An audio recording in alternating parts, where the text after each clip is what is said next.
Good afternoon, everybody. I'm Joan Gable, and for those of you I don't know, I'm the Dean of the Trulaske College of Business. It's my pleasure to welcome you here today to our Trulaske College of Business Speaker Series event. Before we begin, please turn off your cell phones and put them away. I'm going to give you a second to do that. And please stay until the completion of the program because we're going to have a Q&A segment, and I encourage you to ask questions. I will ask a favor, though. We have students on either side of the room with microphones. Please wait for them to bring you the microphone before you call out your question because we want to make sure that we can hear it and that it is recorded for the different cameras that we have in the room. So thank you very much for that. One of the strategic priorities of the Trulaske College of Business is the collaboration between professionals and our students, which we think will equip you better for success upon graduation. We've had a wonderful last few years in the Trulaske College of Business, built on a strong foundation of nearly a generation of leadership. We've been moving up and innovating and improving, and we've stewarded that momentum into programs that offer our students real experience, access to professionals, marketable skills, and true professionalism that yields great returns as they enter the job market upon graduation. Recently, we've launched programs in entrepreneurship, student angel investment, sales, marketing analytics, tax, international, and most recently, we've launched our new Exec MBA program, which ushered in a class of 19 professionals who can now access with flexible scheduling on campus and online and continue their professional success while they do so. So these programs have been huge for us in the college. We've had students win top prizes locally and nationally, individually and on teams. Our faculty have won national and international research prizes. Their work's been cited in academic journals, but also in the Wall Street Journal, the New York Times, and on NPR. And all these efforts are garnering us a lot of national recognition, with our undergraduate program hitting in the top 50 last year, our Crosby MBA being ranked number 27 amongst public institutions, our seniors giving us an A for job placement and student services in the Bloomberg Business Week survey, and our School of Accountancy, as always, staying solidly in the top 20 nationally in all program categories.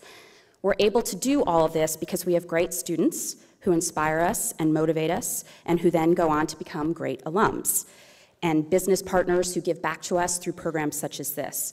We're really lucky to have them back on campus helping us as mentors, employers, advisors, and for today, speakers, who help prepare you as students to have the success that they've enjoyed in the real world. These speakers provide us knowledge about trends, issues, practices, how to turn challenges into opportunities, words of advice, words of wisdom, war stories, different things that we hope you'll cling to and attach to and learn from as you move forward through your academic career and your professional career. So today we have the pleasure of hearing from our speaker, Chase Daniel. Chase graduated from the Trulaske College of Business in 2009, leaving at Mizzou a legacy of success on the football field and high marks in the classroom. In fact, he's a star example of an athletic program with a long-winning history of academic success and a long-winning history of wins. Mizzou is among the top in academic progress rates, formerly in the Big 12 and now that we've joined the SEC. It's a program with an overall commitment to prepare champions for life, and it's a mission that has resulted in Mizzou receiving the NCAA Life Skills National Award. All of this makes for a really tremendous value proposition for the entire campus and for our national visibility as an institution. By the time Chase graduated, he was a quintessential example of that. He was a Heisman Trophy finalist, a Big 12 Conference Offensive Player of the Year, and a first-team academic all-district performer, and now Mizzou is proud to call him an alum.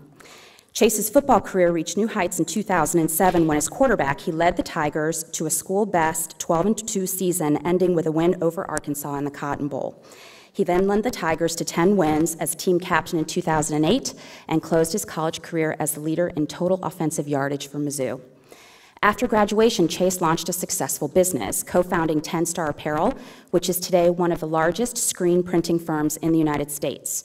What started as a project between partners became the successful 10 Star of today, printing more than 1 million shirts a year. Their business model is a turnkey operation, providing a limitless supply of custom apparel. And as if his business doesn't keep him occupied, you may have heard that he also plays for the New Orleans Saints. So please join me in welcoming Chase Daniel. No, as I was saying, it's great to be back. I mean, thank you so much for the awesome introduction. It's a pleasure to be back and to be able to speak to y'all. You know, like I said, it feels so great to be back at Mizzou. There are so many memories for me. I'm here. You know, it feels like just yesterday that I was in your seat listening to Joel Poor's dry sense of humor and ridiculous jokes that I sometimes just never understood. I know he's in here today, and I appreciate you coming. He was one of my favorite professors here while I was at Mizzou. But like I said, I'm so thankful that you all came out today to hear me speak, and on what has made me successful since I graduated from the prestigious Mizzou Business School almost 3.5 years ago. It's crazy to think that it's been that long. I sat in your seats. I know how many quote-unquote mandatory speakers that you've had to listen to, so I promise I won't take up too much of your time. Like I said, this is an honor for me to be asked to come back, and I just wanted to share a little bit of the wisdom that I have learned not only from the business school, but from my life experiences out in the real world.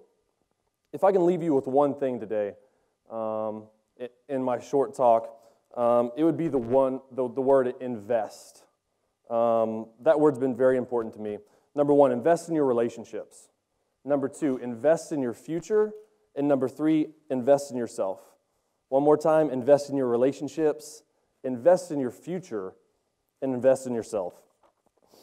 So I want to start off a little bit by filling you on a path I went down to get to where I am today, which is a startup business owner of 10-Star Apparel and a professional athlete in the NFL. So for me, it all started at South Lake Carroll High School in Texas, North Texas. And I had a high school coach by the name of Coach Dodge, who really, really inspired me to not only be a great athlete, but a great student. And that's really where it all started for me.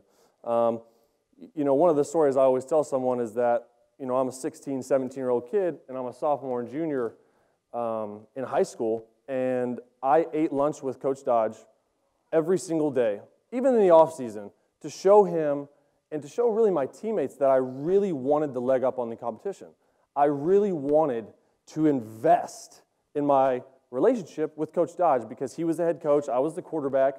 We should be 1-1. If anyone follows football, they know the head coach and the football, the quarterback, either one, get way too much credit for what's going on, or number two, which I've experienced too, they get way too much blame for what's going on. But that is the responsibility of a high school, even in high school in the state of Texas. It's crazy there. You've seen it. The Friday Night Lights show doesn't even encompass what we've went through.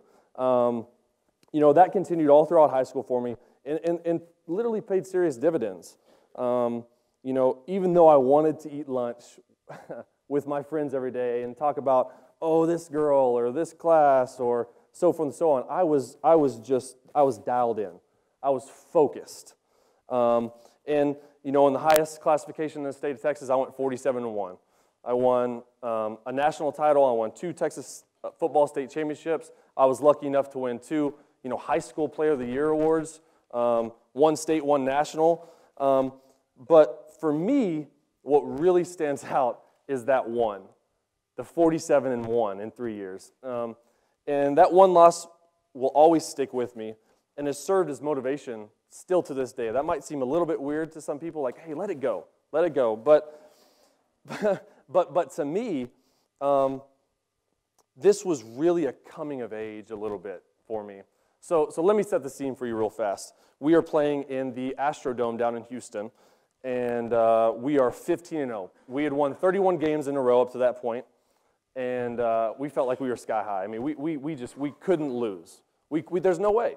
We had set all sorts of records on the way there, but we got outplayed that night. We got our butt whooped. It was a very close game. We came back, but it was 16-15 the final score.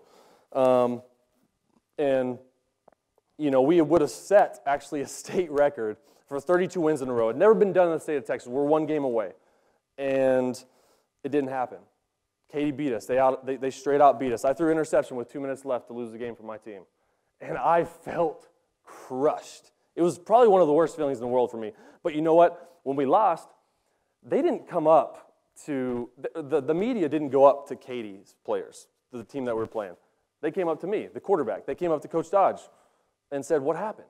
And literally, I will always remember this. This was literally my quote-unquote coming of age, not only as a football player, but as a young man, was when 30 cameras surround you and you just don't even know how to act, and you have to stand there and own up to your defeat.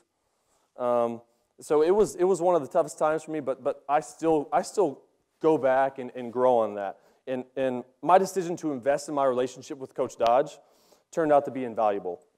It not only led me to be recruited by 50-plus schools as a college football player with multiple offers, but most importantly, it led me here to the University of Missouri. I know a lot of people probably think that athletes at universities definitely get to slide by. They don't put hard work. They don't put effort. But I can tell you firsthand that this was not the case for me and many fellow athletes here at the university, and I can tell you that's the case still today.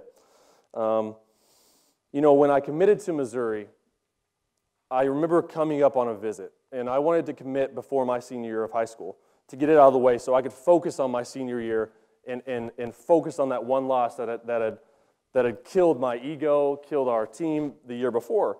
And I really felt the comfort of the university, not only on the athletic side with Coach Dave Steckel and Coach David Yost, Coach Pinkel, Mike Alden, but really on the academic side. And I felt like this was home for me. So literally, I remember driving back to St. Louis that night after I'd gotten done with my visit and talking to my mom, and I just go, Mama, I'm going here.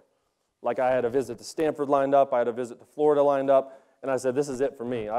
This is the school for me. It felt like home to me. I wanted to be a part of something that was not already built. I wanted to be part of the process of building something special. Let me reiterate that. I wanted to be a part of something that was not already built. I wanted to be a part of the process of building something special. And looking back, actually, I got to have coffee this morning with our athletic director, Mike Alden. And he really put things in perspective for me and really challenged me on, Chase, what do you believe that building something special is? And for me, it's really leaving a legacy behind, really trying to put your name out there and to make something a lot better than it was when you first got there. And for Mizzou, I mean, you look at some examples. I mean, the enrollment is up since 2005 when I was here, a lot. I mean, we have record freshman classes coming here. We have the recruiting that we're able to do now, especially going to the SEC and having a national brand. And I like to think that I was a little bit a part of that, a part of building Mizzou to where it's been today and to where it's going to go. So obviously I committed to Mizzou and invested not only in my education but also into numerous people surrounding the university. What I found throughout my career, not only in high school but in college so far, was that it was all about relationships for me and how I handled those relationships and how I interacted with those people that were so special to me, because I knew in the long run that it would pay serious dividends for me. When I was here, I can't even begin to tell you how big of a role not only the athletic department but the business school played in my success during my time here. When I first came to Columbia back in 2005, after I had committed, after we had luckily won the state championship and avenged our loss from the last season, I was this know-it-all freshman from the great state of Texas. I mean, I was so nervous, though, on really trying to buy into what all the university had to offer and all the programs that the university had to offer. Because, think about it. I just won a state championship. I just won a national championship in the state of Texas. So I went into the Mizzou with the mindset that, hey, maybe a little cocky, sure. Confident, heck yeah. But I went into Mizzou as I wanted to be the starter, even though they had Brad Smith there, before me, and helped set the tone for me to be able to do what I was able to do. And literally there was no way in heck that I was going to be able to beat him out because he was a living legend. He is a fond place, even in my heart and many Mizzou people's hearts still today. But it was really all about football for me my freshman year. I felt a little bit empty. It didn't really hit home to me that there was something way bigger to offer here at Mizzou. And, it really wasn't until I actually got to know and spend time with not only my coaches, but my professors, that I realized the school had way more to offer than I had ever imagined.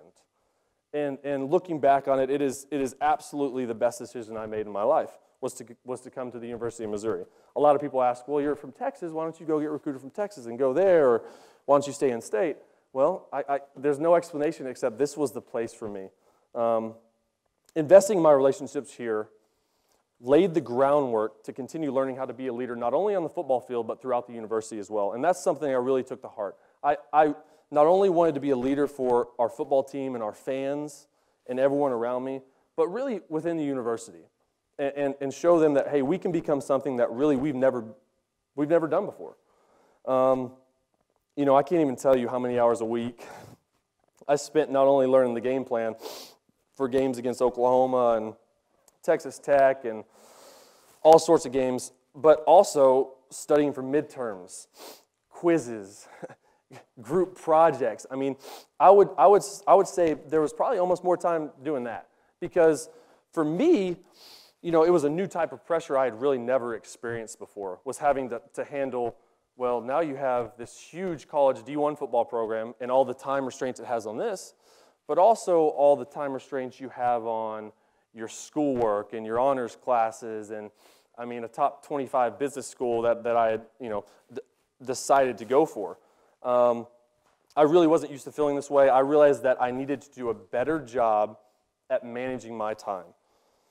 You know, between the mandatory study halls and multiple class checks by Joe Scoggin, I learned fast that it takes dedication, hard work, and persistence to be able to be successful at the Division I level. Not only successful on the football field, but in the classroom as well. And if that's one thing that I really, really learned and sort of turned into one of my biggest advantages, was being able to handle the time restraints and the time management. Being able to put your priorities in order on what is most important to you.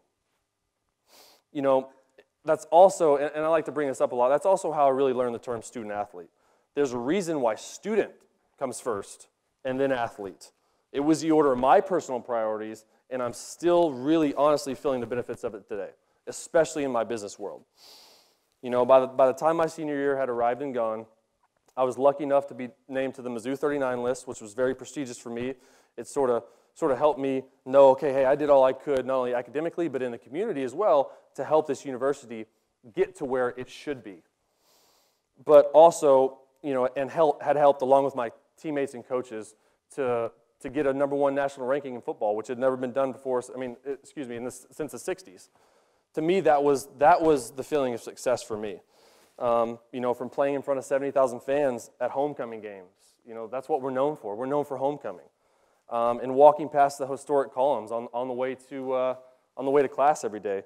You know, I felt like I had truly gotten the ultimate college experience here at Mizzou.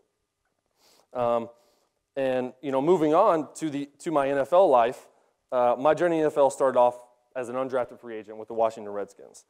And I was really bummed at first to not be drafted, because I felt like I had put all my hard work, time, and dedication into being the very, very best college football player that I had to offer. But I guess the NFL teams just didn't really like it. They thought I was too short, which, hey, it's your call, but I know I can still play. So after a brief stint in Washington, I was so lucky to be picked up by the New Orleans Saints a day before the 2009 season began.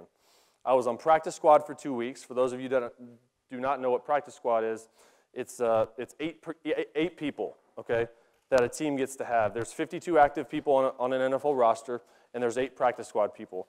Well, those 8 practice squad people, they're not quite good enough to make it to the active roster yet, and they can't suit up for games, but they can help the team practice, and with the right mindset, make you better than you had ever been before, because you are practicing against these all-pro guys like Jonathan Vilma or Drew Brees or Marcus Colston or Devery Henderson, guys like this. And I really took that time as a way to, almost as motivation to say, hey, you need to keep getting better. You need to keep crafting your skills to make it to the active game. Well, lo and behold, 3 weeks later, I was on active roster for 3 weeks, or excuse me, for 10 weeks. And then I was on and off for the last 4 weeks of the season. And luckily, I was able to be a part of the Super Bowl run that we put together back in 2009. I mean, winning the Super Bowl in 2009 was one of the best feelings in the world. You know, as a little boy, especially for me, and I know a lot of athletes out there, my dream was to wake up on Super Bowl morning and have the opportunity and go seize the opportunity to go be the very best in the world at something. I mean, if you think about it, I'm pretty lucky because I'm lucky enough to have a Super Bowl ring, but one of the best players, in my humble opinion, to ever play the game, and Dan Marino, does not. So I like to say it all the time, and it still blows my mind to this day, but you know what? You look back on it, and you work to that point. You really try to get to that point. But not only has my time in New Orleans brought me a world championship, but it has also introduced me to one of my closest friends and mentors, Drew Brees. Just like me, sort of has the same backstory as me, played at a prominent D1 high school in Austin, Westlake, worked his way up, didn't get recruited by the state of Texas, didn't get sniffs from A&M, didn't get sniffs from Texas, went out of state, made a name for himself, helped Purdue University become to what it is today. You know, not only academically, but athletically as well. And our relationship is truly unlike anything I've really experienced before because of how competitive we are with each other.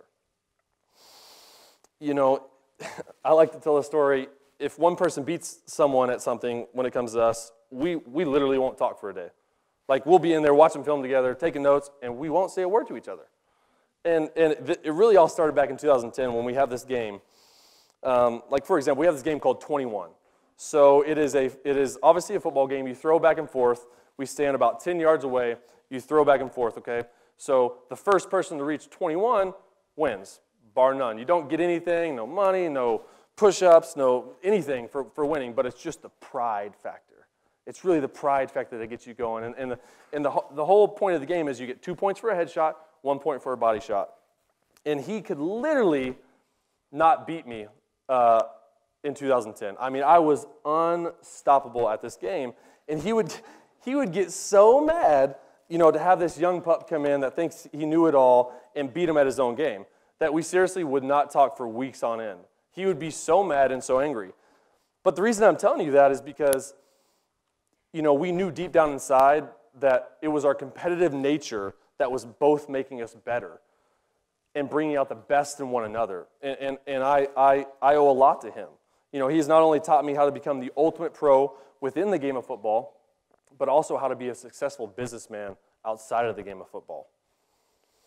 You know, in football, he's taught me the ins and outs, that it takes the time and the effort and the consistency to prepare week in and week out. I mean, we are at the facility every single day from 5:30 a.m. until about 7 p.m. at night. And you're wondering, well, how the heck do you run a business at the same time? And it's tough, but, you know, it takes a very physically and mentally strong person to be able to do that.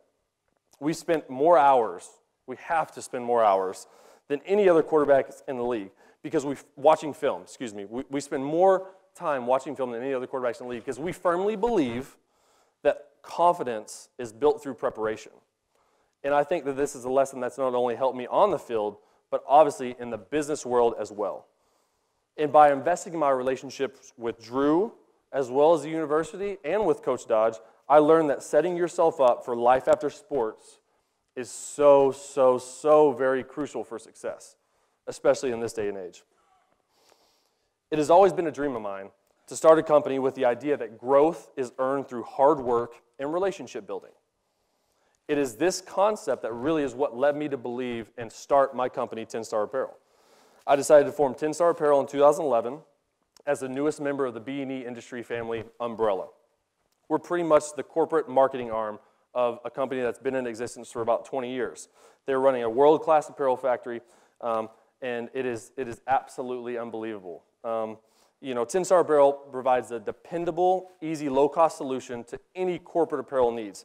As simple as that. We wanted to keep our statement, our mission statement simple because we feel like, hey, if we can do a good job at this, we can make the customer happy, and in the end, as a business owner, that's the most important thing. You know, our facilities manufacture custom apparel for more than 30,000 employees and 10,000 high schools in the state of Texas, or excuse me, around the world annually, with more than 200,000 square foot of production space We offer a large selection of apparel needs, in-house screen printing, embroidery, custom apparel, bling items. You know, all those high school moms that wear around and they love the bling on their shirts and stuff. We do all that.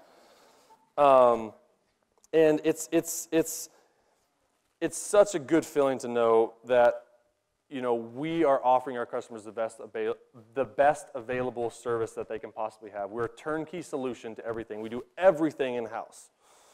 You know, for me, investing in my future meant setting goals I could reach and realistically accomplish. I'm a big-time believer in goal setting. You know, I was never really scared to set goals that were too high for me to reach. It really was all about my mindset and that I take the necessary steps to obtain those goals. If you feel like you can get them, set them high. You know, I've always been a big-time believer in goal setting, not only in athletics, but in your daily life, in your business life, personal life. I mean, goal setting is something so important to me because it gives me a sense of accomplishment. Meeting short-term goals gives me a feeling of success when I can go and mark off my to-do list of the goals that I've gotten done. However, my long-term goals are always in the back of my mind, and they keep motivating me on a daily basis, and knowing that I can only get there through hard work. One of my long-term goals for, you know, 10-Star is to have $1 million in revenue during this fiscal year. Is it possible? Yeah, absolutely. Is it going to be hard? You bet. But knowing the necessary steps that I have to take within my apparel business, as in short-term goals, to get to that long-term goal of $1 million is how I'm going to do it. And I constantly set daily goals. You know, take for example, Tuesdays, okay? During season, Tuesdays are my off days. We still go in from about 8 a.m. to 2 p.m. to watch a lot of film, just the quarterbacks do, to get ready, to get a leg up on our opponent. And I take that very seriously. But right when 2 o'clock comes by, I'm on the phone with Aaron Luna and Rachel Deutsch, who helped me and are part of my team here at this company. And I think we've done such a great job. What's helped me a lot is we've done such a great job at communicating. And to me, that is the biggest factor in going. And you know, every Tuesday we'll sit down, maybe for hours on end. I might be on the phone for 5 hours that day, making cold calls, you know, strategizing on how we're going to get our next big client. But it's those little building blocks and the dedication to the grind for me, even though it feels like it might be a lot, that will help me reach those long-term goals, like $1 million sales. You know, this weekly checklist and ritual of mine has really helped me run my business from out of state, so I can clearly communicate with my team whenever I need to. I choose to surround myself with the right kind of people. And it shows. It shows not only in how my parents raised me, it shows not only on the football field, but it shows in my business world as well. I don't want to be working with people I can't trust. And I feel great about our team right now. And we're constantly growing. We just hired some more people. And that's awesome. That, for me, that's something that I really take to heart. And the last main point I want to leave you with today is just talk a little bit about investing in yourself. You know, over the years, I've had many people doubt me. I've always been told I could not do something. Always been told I could not do something. And to be honest, it has always left me with a chip on my shoulder to this day, especially in the playing field, but especially when people are like, you're 26 years old. How are you going to run a $1 million business? You're out of town half the year. You don't have the means to do it. Well, to me, it's always been my biggest advantage to have a chip on my shoulder and to go in and really, really focus on the steps necessary, like I said earlier, to reach that goal.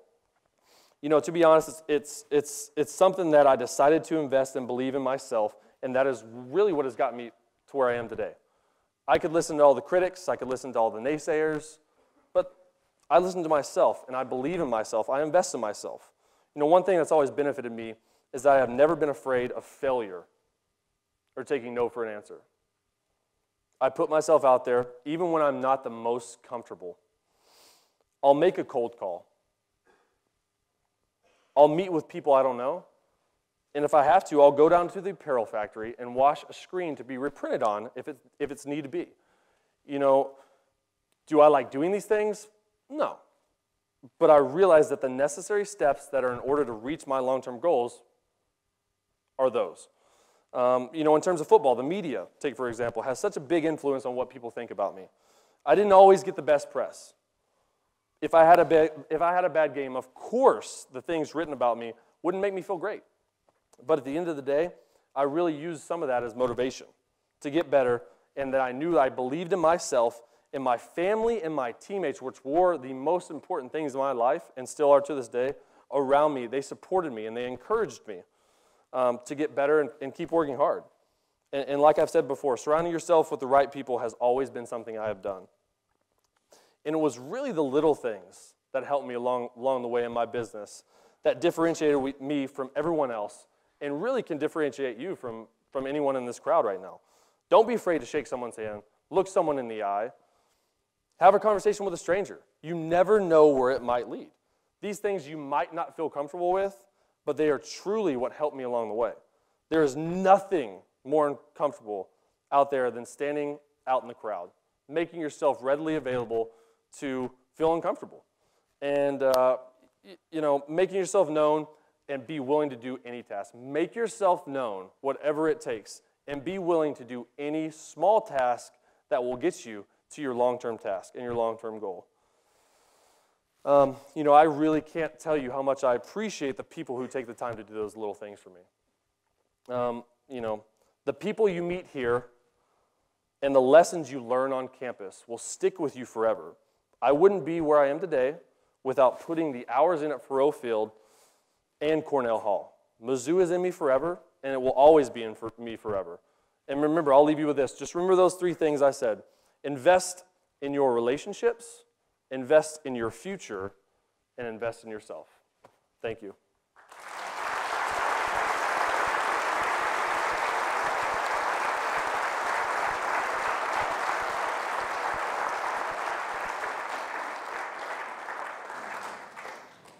Thanks, Chase. Okay, questions, but wait for the microphone, please. Raise your hand so the students with the mics can find you, and we'll sort of alternate sides, so don't be shy. Talk to a stranger. Talk to a stranger. Hi, Chase.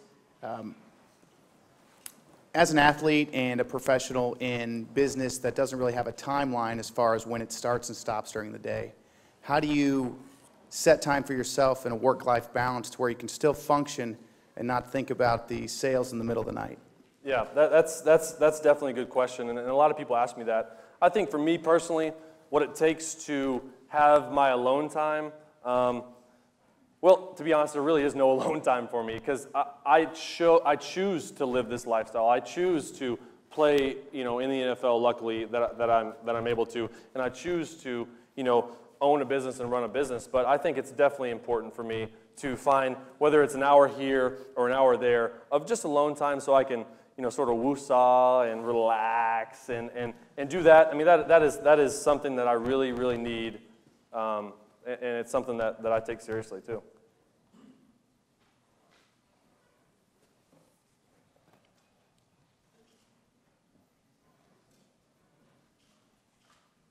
Any other questions? Don't be shy.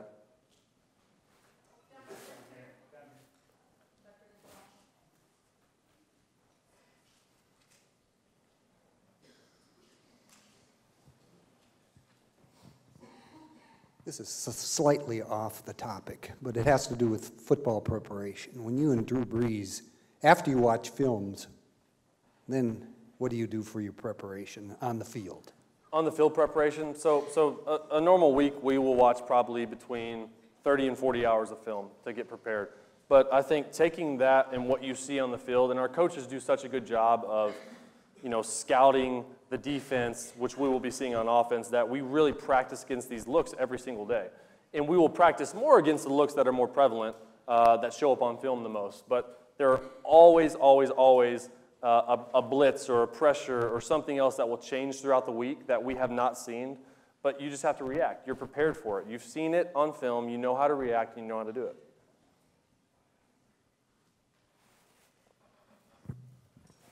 Hi, Chase. Thanks for being here today. The question I have is revolves around your, I think, what was your reputation for having a great field presence and field knowledge and vision, and being able to anticipate the next open spot and getting the ball to where it needed to be so that that receiver could catch it on the run. How do you translate that kind of talent to business? Yeah, I think a lot of what, for me, I was able to do on the field was, like you said, just have a feel for things, have a confidence about things, and that really comes from preparation. Like I said earlier, confidence for me is built through preparation.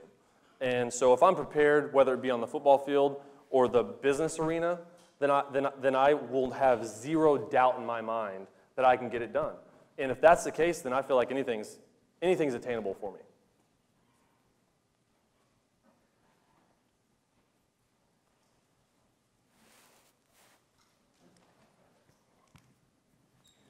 Mr. Daniel, a question for you. I can understand growing up how you ended up getting into football and loving football. How did you end up in the apparel business? Select that industry. That's a really good question, and a lot of people ask me that. You know, the reason I ended up in the apparel business is because, let's be honest, people are always going to be wearing clothing. At least I hope so, right? I would hope that people would always be wearing clothing. No, but it's really how I started this, and the brainchild was really based on, like I said, investing in my relationships with my community of Southlake, and really sort of the brainchild of this was Brian Elliott, who owns B&E Industries, who's our parent company. Was like, hey, what do you think about this, and what do you think about that? And it literally took about a year of trying to formulate it to best use the resources that we had at any given certain time to be able to print this many shirts or trinkets and trash is what we call it. And so it's really become a really good business for us. Somewhat took my, that was part of my question, but how did you build or select your kind of advisory team? You reference your team. How did you put that together? And then I've got a part B that I'll ask right away. We need a quarterback. Can you come back and play?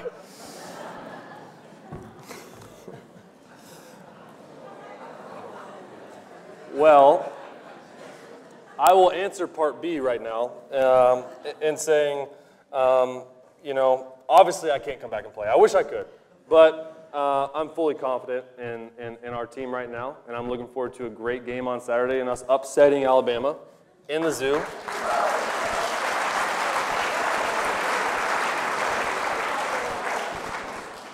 But the first part of that question was, and this is what I really had a hard time with, was building my advisory team and building a team that I could really trust.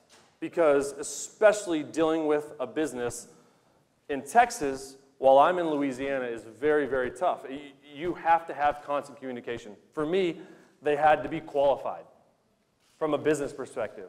They had to be smart. They had to be trustworthy, and we had to communicate. And I communicate with them every single day.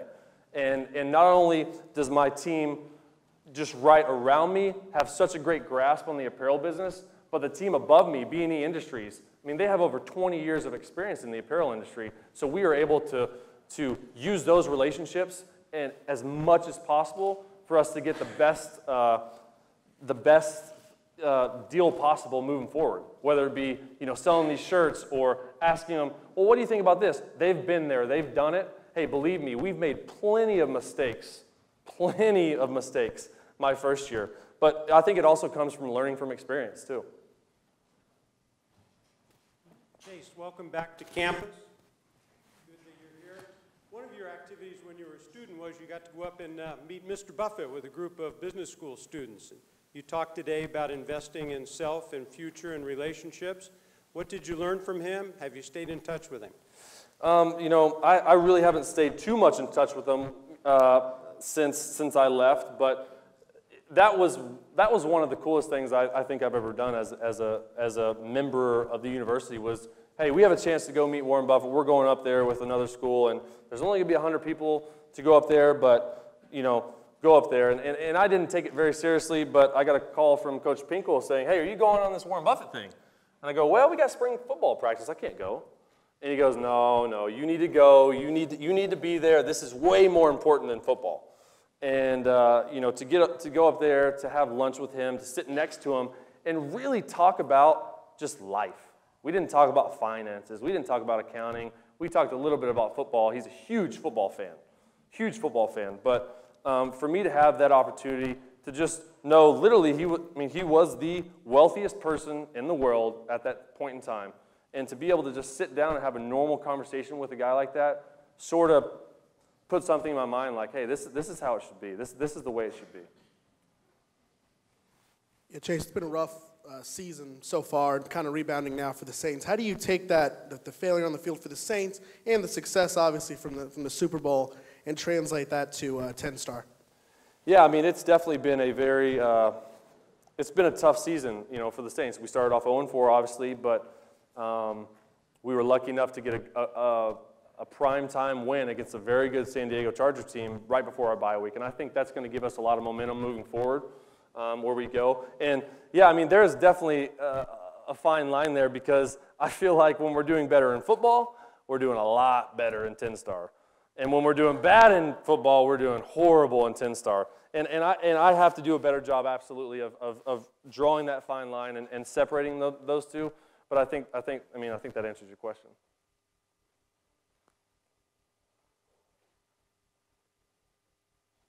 Yes.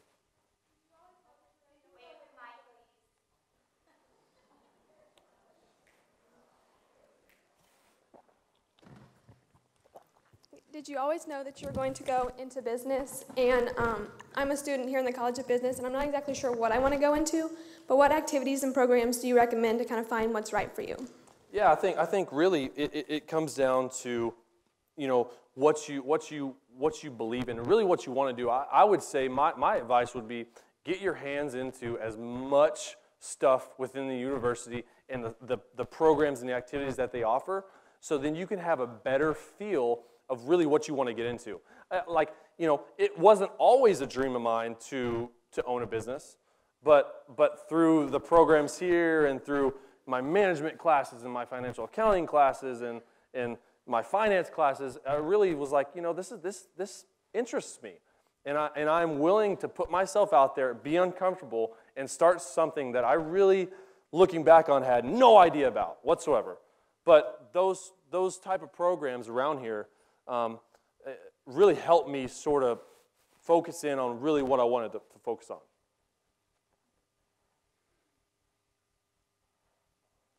Yeah.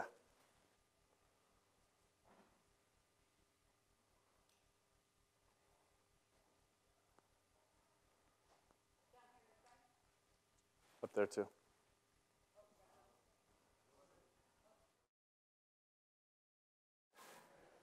Sorry. It's all right. What has been a bigger motivator for you, losing or being told that you can't do something? Motivator just in life in general? Just in life and on the football field. I think for me, that's a good question. I think for me, it's got to be someone telling me I can't do something.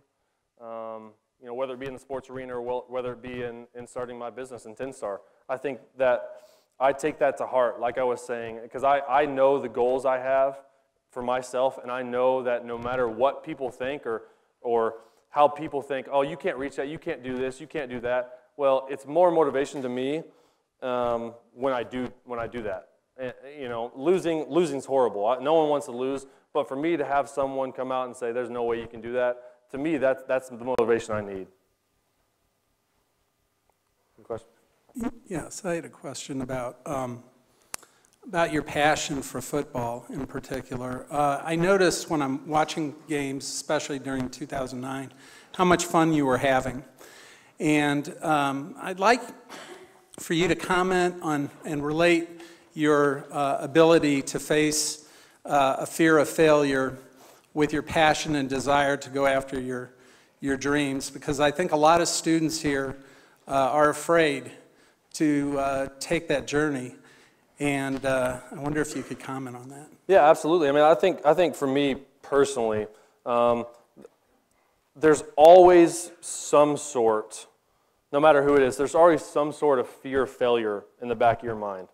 And I think that the only way to get over that is to learn from experiences. You have to put yourself out there on a ledge. You have to do stuff that you aren't uncomfortable with to really program your body to be able to handle the stuff and the pressure that might come along with stuff. If that makes sense. Yes?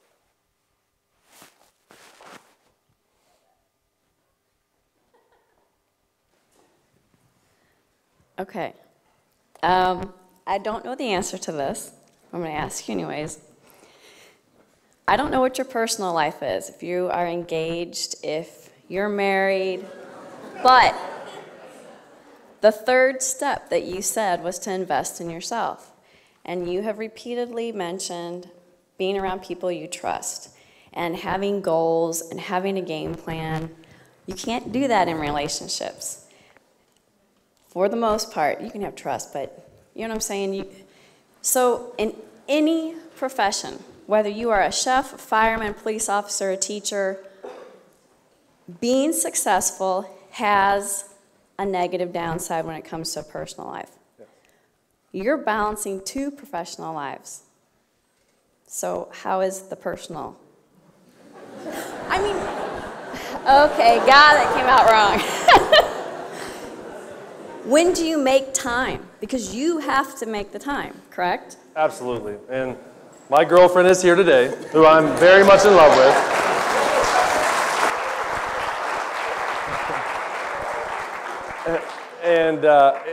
And to be honest, it's not easy. I mean, she realizes how busy I am, but I also realize how busy she is as well. And you know, especially with her, we're doing the long distance thing, with her living up in Topeka and me being down in New Orleans, it's very tough. Not only with her, but with my family as well. But I fly her down and she flies here as much as possible, especially during season.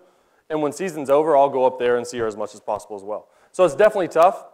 And I think definitely it puts a lot of pressure on, your significant other when you're sort of, quote unquote, in the spotlight all the time, because they're along with the ride with you. They're a part of you, and it's all the ups and downs, and it's tough. It really is, but I think we've done a great job handling it. But for the average Joe, being goal-oriented, that's what I was getting at. What did you say? Being goal-oriented. Yes. How, not necessarily that you are popular and the press knows you, but being so goal-oriented, how are you balancing personal? Well, I think I set goals not only in my professional life, but my personal life as well. And I think I put myself out there in my personal life to be able to want to see her, to be able to spend the time and the funds or whatever it may be to see my significant other. And I think that's paid dividends in us, and I think that's how we've been able to do a long-distance relationship. Okay, last question. For not for long, which I always find really funny. No, it's very true. So what ways has the NFL and the Saints helped you to grow your business? Because you always hear about these bad investments that players take on, especially in the recent 30 for 30 and broke.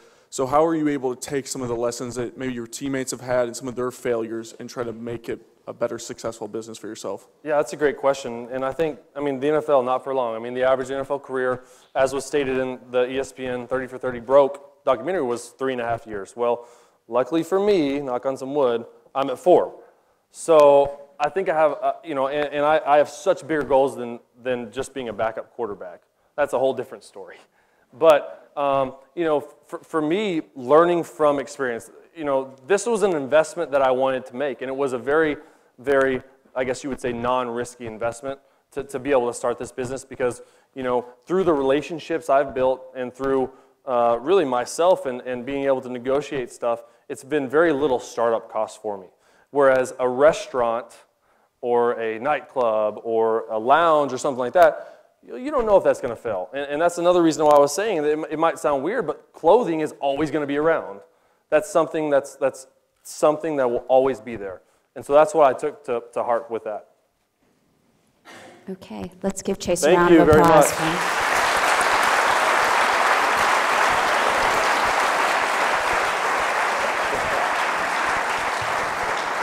So We don't like our speakers to leave empty-handed, so we have a couple of small tokens of our appreciation. So first we have the official one, which is a plaque. So we'll do a picture thing. We'll put LG inside.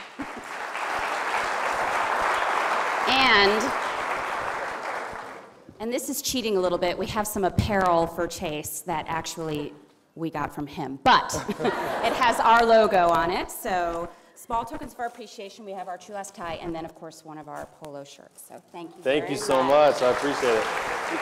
Awesome. Thank you. All right, enjoy the rest of your afternoon, and thank you very much for coming.